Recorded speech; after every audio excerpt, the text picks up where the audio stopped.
शाह के साथ वो मीटिंग, मातोश्री में मुलाकात, संजय राउत तब उद्धव ठाकरे से नहीं थे सहमत। पूरा किस्सा क्या है? महाराष्ट्र के उप मुख्यमंत्री देवेंद्र फडणवीस के एक बयान ने राज्य में सियासी घमासान मचा दिया है। आलम यह है कि सत्ता पक्ष और विपक्ष दोनों ओर से एक दूसरे पर जमकर शब्दों के तीर चलाए जा रहे हैं। देवेंद्र फडणवीस ने कहा था कि अजित पवार के साथ साल 2019 में सुबह के समय जो सरकार बनाई गई थी उसमें शरद पवार की सहमति थी। देवेंद्र फडणवीस ने उद्धव ठाकरे पर भी निशाना साधते हुए कहा था कि आपने ही व्यक्ति द्वारा हमें धोखा दिया गया था। इस मुद्दे पर उद्धव ठाकरे गुट के सांसद संजय राउत ने फडणवीस समेत बीजेपी पर जमकर निशाना साधा है। संजय राउत ने कहा है कि देवेंद्र फडणवीस ने सिर्फ एक पतंग उड़ाई है। संजय राउत ने कहा है कि सुबह के शपथ समारोह का रहस्य और सत्य देवेंद्र फडणवीस कभी नहीं बता सकते क्योंकि उन्हें कुछ मालूम नहीं है। यह सच है कि हमने एक साथ वोट मांगे थे। साल 2014 में बीजेपी ने गठबंधन तोड़ा था। दरअसल उन्हें घमंड हो गया था, तब उस समय उन्होंने हमारे साथ विश्वासघात किया था।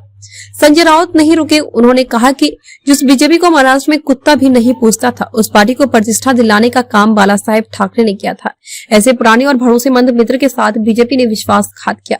इसके बाद साल 2019 में बीजेपी को यह समझ में आया कि शिवसेना के बगैर वह चुनाव जीत नहीं सकते। इसलिए केंद्रीय गृह मंत्री अमित शाह खुद मातोश्री पर मुलाकात के लिए आए।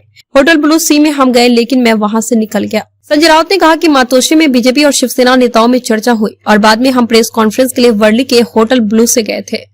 तब मैं भी वहां गया था, लेकिन मुझे तभी अंदेशा हो गया था कि बीजेपी के लोग अपने शब्दों का पालन नहीं करेंगे। मुझे उस समय भविष्य दिखाई पड़ रहा था। मुझे वह मामला जमा नहीं था। मुझे लग रहा था कि 2.5 साल के मुख्यमंत्री पद की बात को बीजेपी के लोग मानेंगे नहीं। यह बात मेरे मन में पक्की हो गई थी, लेकिन मैं पार्टी के नियमों से बंधा हुआ था, इसलिए चाहकर भी कुछ नहीं कर सका। देवेंद्र फडणवीस ने कहा था कि सत्ता का बंटवारा समान रूप से होगा। इसका मतलब 2.5 साल के लिए मुख्यमंत्री बीजेपी का होगा और 2.5 साल के लिए शिवसेना का।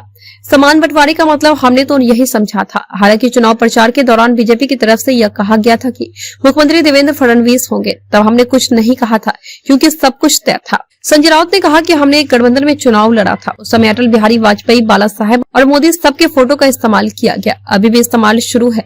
जिन लोगों ने शिवसेना के साथ बगावत की वो आज भी बाला साहेब ठाकरे की फोटो का इस्तेमाल कर रहे हैं।